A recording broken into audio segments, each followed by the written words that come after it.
Hi, my name is Dilip Ramachandran. I'm the CEO of Nimi. Nimi is a transformational company that's upskilling global talent and building products that improve developer productivity. I'm also the author of the book Gangsta Vision.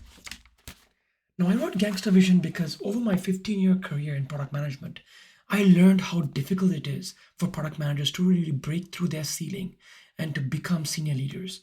And often it requires a change in mindset and requires what I call Gangsta Vision. And the book's really about true stories from my life and from my peers.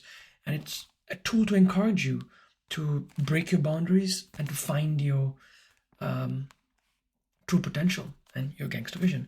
So I've been doing these book readings over the past couple of months, and I've been progressing through the Superpowers chapter of the book. Last time I did Influence is Superpower, and today I'll be reading Network as a Superpower on page 196. Okay, Network as a Superpower. I believe in a meritocracy, and I will independently find success. How well has that worked out for you? Didn't work very well for me. When I look at most of the job opportunities I've received, they've come through my network. My network has also helped me navigate difficult decisions, negotiate and evaluate job offers, unlock new connections to conquer challenges, find and hire exceptional candidates. And the list goes on. When I was running the developer experience team at Marqeta, despite having a lot of experience in product management for enterprise software and API products, I had very little exposure to building world-class developer-facing fintech APIs. After having a few conversations with experts in my network, I concluded that only a handful of people had this kind of experience. Many of them work for companies I perceived as competitive. So then how do I get guidance, and how do I get the knowledge I need to be successful? Right? At first, I channeled my curiosity superpower. There's so much information online about building world-class developer-facing API platforms. You only look as far as Twilio and Stripe's publicly available developer tools to get a sense of the gold standard for the kind of things you should be building. But as always, the devil is in the details. We could blindly replicate another company's product solution. Could we do better? What subset of features should we include in our minimum viable product? What features work for Stripe but not for our product? How will this developer experience speak uniquely to the Marqeta brand and philosophy? Right? This is why I couldn't get answers online or through my existing network. What about coworkers within the company in other functions? Perhaps I could ask them for help. But am I allowed to ask such a question? So this is a really important point. For some reason, and I see this again and again through the product managers I mentor, they feel that, and I felt this too, they feel that they have to carry the weight of responsibility on their shoulders. They have to atlas it through their job. It has to be their ideas, it has to be their creativity. You really can't ask anybody else for help. And I think that's really limiting your true potential in your role, because your role as a product manager is, sure, it starts with creativity. You have to do the work, but you also are a channel for bringing together creativity across an organization through collaboration, right? So going back to the reading, but am I allowed to ask such a question? Why wouldn't you be? Would it reveal I don't have the skills for the job? That's typically why people feel that way. I want to acknowledge you might be experiencing some imposter syndrome. Take this moment to remind yourself you already have the job. I know this is easier said than done. Think about who hired you or moved you into this position. They believed in your ability to meet the needs of the role. Secondly, those who have knowledge abundance want to share it, but they may not know who exactly needs this information. See, knowledge sharing doesn't happen automatically in a team, and the team's leader has an important role to play in making it come about. This is from Srivatsa et al. 2006. Unless this person has a Twitter megaphone reaching out with the information you explicitly need, you're going to have to ask. Anurag Verma shared a story that touches on this particular issue very nicely. And here's his quote. Rob Holland, CEO at Feedback Loop, can spin up $15 million businesses with absolute ease. He's gotten so good at the formula, but he isn't interested in this anymore. He wants to do something else. But hold on, I asked him. You got the formula for spinning out businesses like this? Well, tell me more. And he was glad to share it with me. I just had to ask. It is amazing how much information you will get if you just ask the question. If the relationship is good, you will get more than you bargained for. I asked around within Marquetta if anybody had good knowledge to share for me to generate the roadmap for the developer experience team. One of my colleagues at the company sent me a link to a slide deck about a framework for designing world-class developer platforms. This was something I certainly didn't find myself, but it unlocked a whole set of thinking around our developer strategy. We execute on that with much success.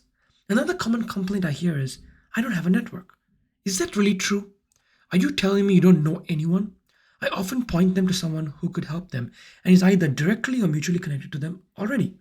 Common follow up objections I hear are, well, I don't know this person well enough, not sure if they will respond to me, they might not know the answer to the question, they are too busy, insert some other reason you've made up for them. Yes, the only real reason is the last one, the custom excuse you created for them because you're afraid to receive a rejection. What's the worst that can happen? They might not respond at all, or they might say no. Let's switch the mindset. What's the best that could happen? You might learn something that could completely transform your work product. At a minimum, you're taking the first step toward building your tertiary networks. A great benefit of tertiary networks is they're not afraid to tell you what you need to hear. They will expand your knowledge universe. It will be a forcing function to build your brand. These conversations will help you practice telling the story of your value. Tiny acts of confidence will initiate relationships and conversations that will unlock an information advantage. With conviction for my strategy and a few wins from meaningful product releases, I have the credibility to connect to strangers, product managers at companies building world-class developer products. In a sense, I create a focus group of like-minded innovators where we could help each other and ask critical questions of each other's product strategy in the service of moving the entire industry forward.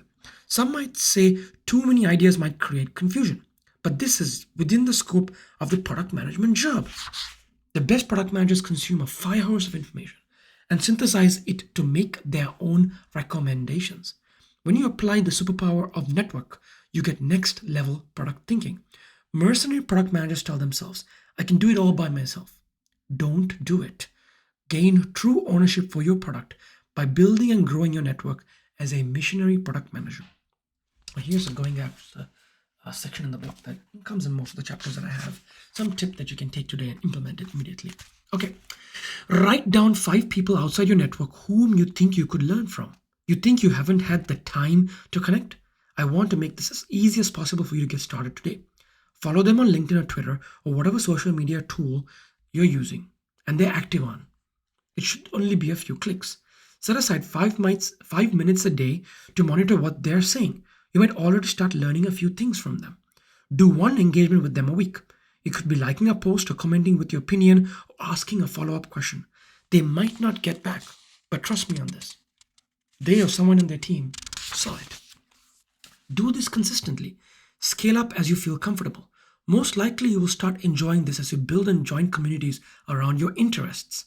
When the time is right, think about what you want to say when you reach out. Write from your heart with authenticity. What would this relationship mean to you? Why did you pick them?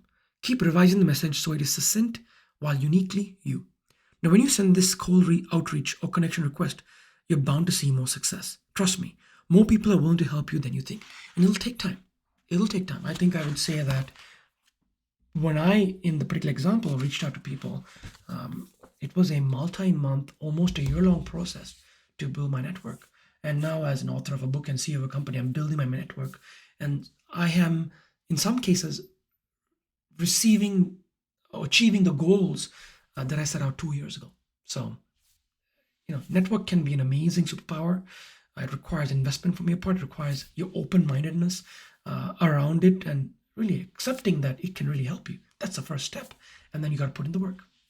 All right. Well, thank you for listening. And I hope you get a chance to read the book and learn more about the book or learn more about Nimi.